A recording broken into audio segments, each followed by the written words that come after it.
All right, what's up, traders? We're going to do the training a newbie just update. We're going to see his trades kind of today. As you can see on the screen, I was just talking to Bradley quickly here, and he sent me some of his trade profits this week. He did really well, actually. He didn't really make any mistakes that weren't fundamentally biased. So for day trading side of things, he's actually following the rules very, very well. Basically what I've taught him, he's already got a little bit of knowledge, so he's actually doing very, very well. So this first number here that you can see, 55 profit, that's off of $1,000 account. He's just doing $1,000 kind of challenge for this and seeing how far he can grow that $1,000. So $55 profit, that's pretty damn good, actually. That's what, 5% in 1 week there. And then this is his Blue FX. I know we talked about the Blue FX account that he actually does trade on, so that's his profit on that. And then this is also a Blue FX account where he made on this pound Kiwi trade, he made $600 profit just about, and we'll go into that and explain that in a call right now.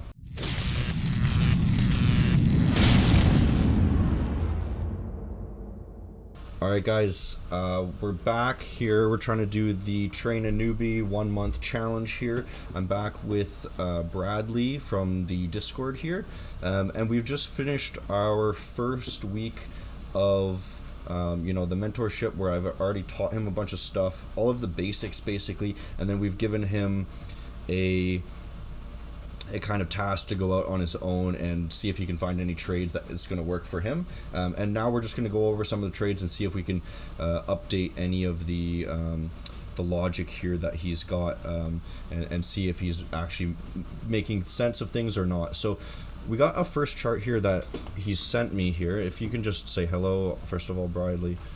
Hello. Yeah, there we go. So you said you took these two trades here, and then you've got another one afterwards. So let's just explain that first smaller one there on the left there. If you can explain kind of the logic behind it. So yeah, the pound Kiwi trade, obviously it was one of the ones we actually looked at on the first week where I'd entered very early. So yeah, going into this week, obviously I was still looking at this channel. As you can see on the picture, I kind of replotted out the support, and it kind of bounced off of that, and then if you can see on the chart, we kind of sweep the highs, it sweep the lows first, and then it sweep the highs, and then the highs, and I was kind of looking for the low entry there. The first time I took this trade, I didn't let it run as long because it kind of, it came down to that lower level. I guess it even swept some of the lows down there the first time. Haven't actually plotted that there. So I got out as it started pulling back up, and it looks like I got out at quite a good time, to be fair. Yeah, right where it made that little wick at the local swing low, right? Yeah. Okay, and the reason you entered this was after, I'm just kind of drawing it out here for the users here with my mouse. So there was after that major dump there, and then it retraced back to the kind of retest the supply zone, right? Yeah. I mean, it's been bouncing off of support and resistance. I mean, the little dotted lines were the support and resistance zones, so it kind of came to test that first one. Rejected quite hard, so I kind of got out of there and left it, and then came back to it on this second trade here, which is probably the best trade I took this week.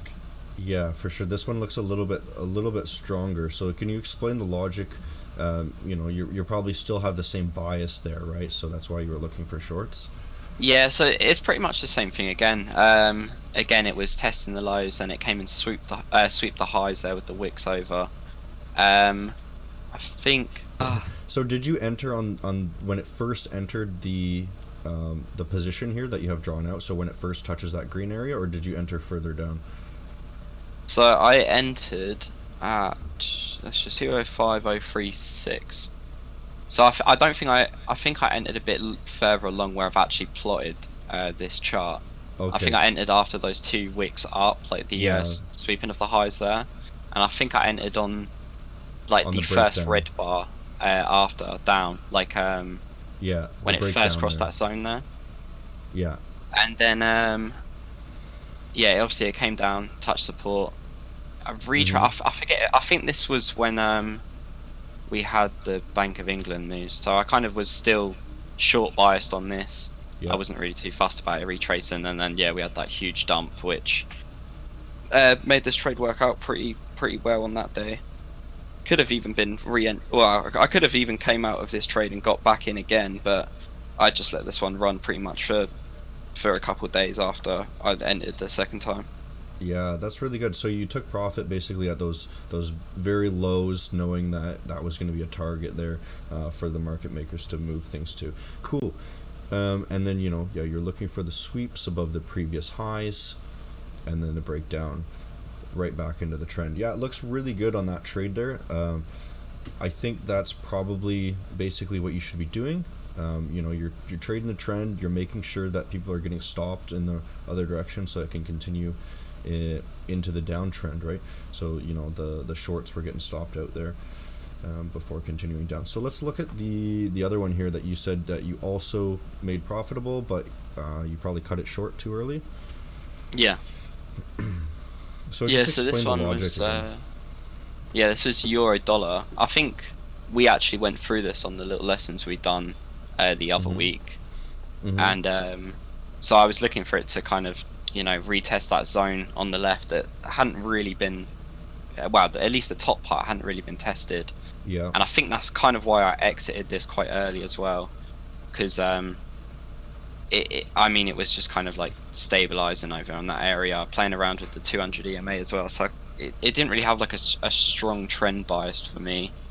Yeah, And okay. I think I ended up exiting it more because I wanted the buying power on Blue FX for some of the other trades that I took during the week. Oh, I see. Okay.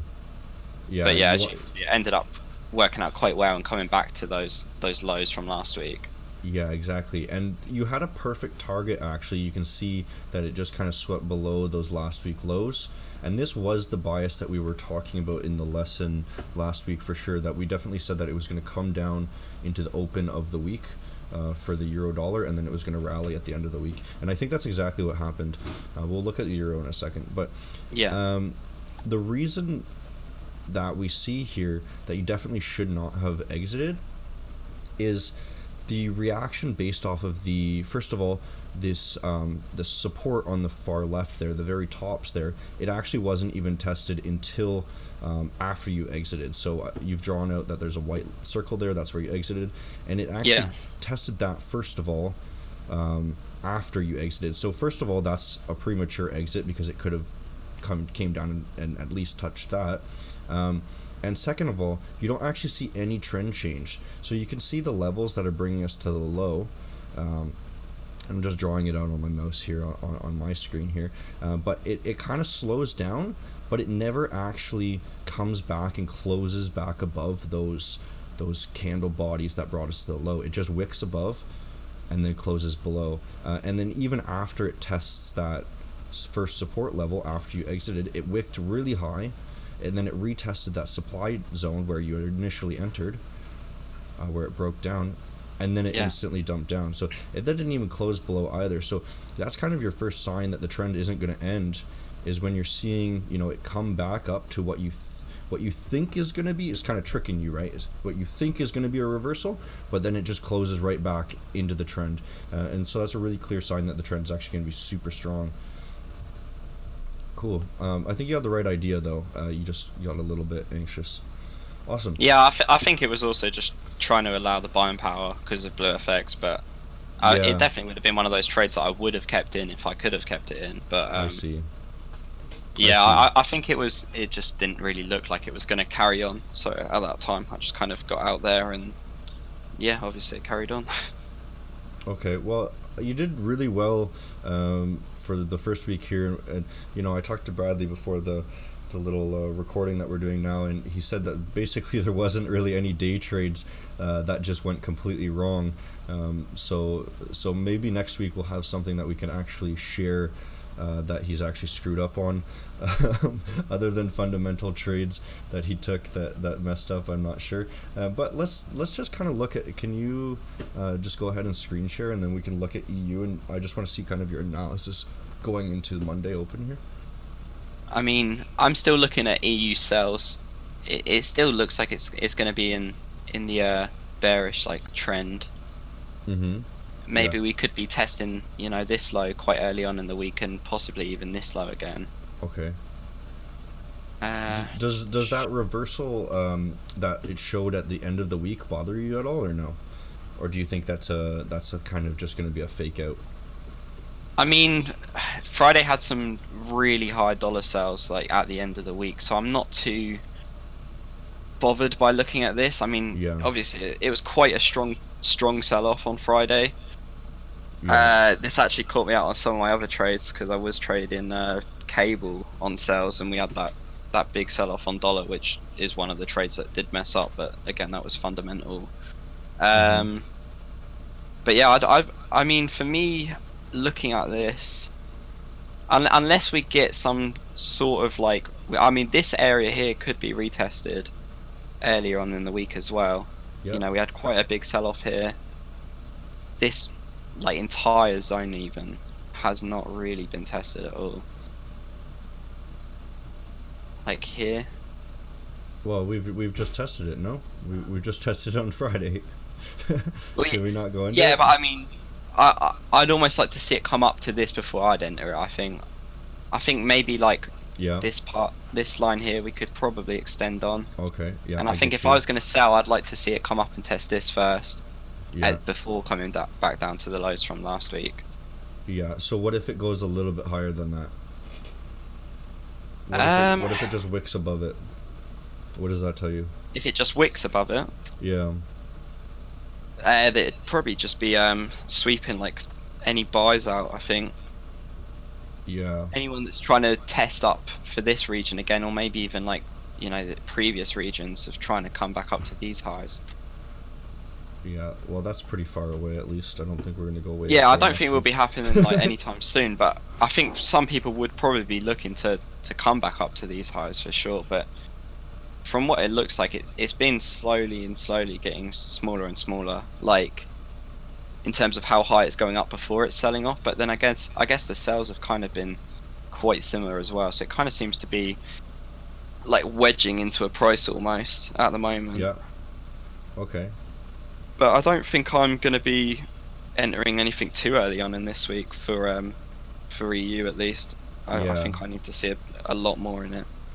Yeah. So what would you want to see that would make it very clear for you to want to short or to long? If you could just give an example, maybe.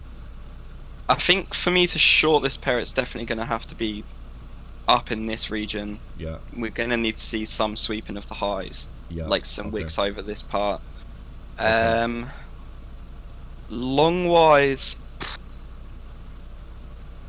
I mean, probably want to come and see like where I entered on the sell before I enter anything long for this.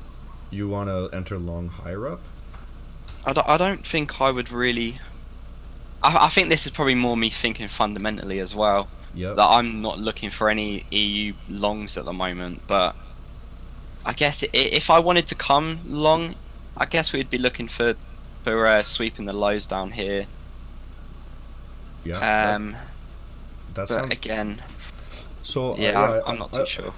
I would definitely agree with you that I think this pair is not quite ready yet. When we went into the week last week, it was absolutely the perfect timing to get into a short, and that's basically what we did last week. I'll agree with you, it's a little bit just wonky from Friday's action there, and you said exactly what I was thinking, is that yellow line, if it sweeps that, then that's going to be an absolutely amazing short. First of all, because we are in a downtrend, and then when we sweep those, we're going to be creating more liquidity for us to push further down to the downtrend. And if you did look at the higher time frame, you will also see that our bias is down at the very high time frame, right? Even higher, like I'm talking about like weekly time frame and whatnot. Yeah, daily. Well, yeah, even on the daily you can see. When you're looking at this high time frame, there's no reason to be bullish, right? So generally for week in to week in, right, we want to look for the weekly and the daily biases and then see if we could enter on that bias, and it'll give us such better strike rate when we do actually trade.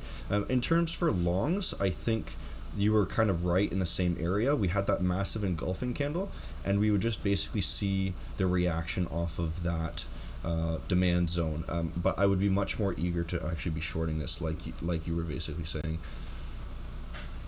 I mean, if we get a short dead in on this region as well, we could be looking at a really good like risk to reward, because, I mean, stops is probably going to be, it'd probably be a bit higher up than what you would do for me, but you know, we could probably look to see this come all the way back down to this if it does sweep that area, so it could be quite a big trade. Yeah, I mean, that is a solid trade even if you're just sitting there and you place the trade blindly right now, right? Because most likely it's going to come up there and it's going to sweep that area, and it probably won't stop you out. But we could get an even better trade when we just wait and see the reaction off of it, and then just use our stop loss to be the local highs after we see the trend change on the smaller time frame, right? Mm-hmm. Cool. I think you got it dead on. You might be able to get like a 7-hour trade there then, if you can go into the week with that. All right, man. We just have to wait and see how it reacts. That's pretty good, man. You're doing quite well. It's gonna be great when you're combining your fundamental knowledge with the actual, smaller time frame scalps and whatnot here now. Yeah, and I have to say, like, a lot of this, I mean, with my trades, like the fundamental trades, I was never really looking at, like sweeping of highs and stuff, and the entries that I'm getting are so much better, and being able to know, if a trade's going to carry on. I mean, obviously, other than this EU trade, you can, I mean, just the pound Kiwi trade kind of shows that, it wasn't really sweeping any of the highs, and that is why I could keep that trade in. Yeah. Where it wasn't coming back and testing those areas. It was struggling to get over the 200 EMA, and that's why I kind of just left that one in. Awesome, good stuff, man. I appreciate the call, and I'm sure the viewers hopefully learned something too. Yeah. I'll talk to you later, man. Talk to you soon.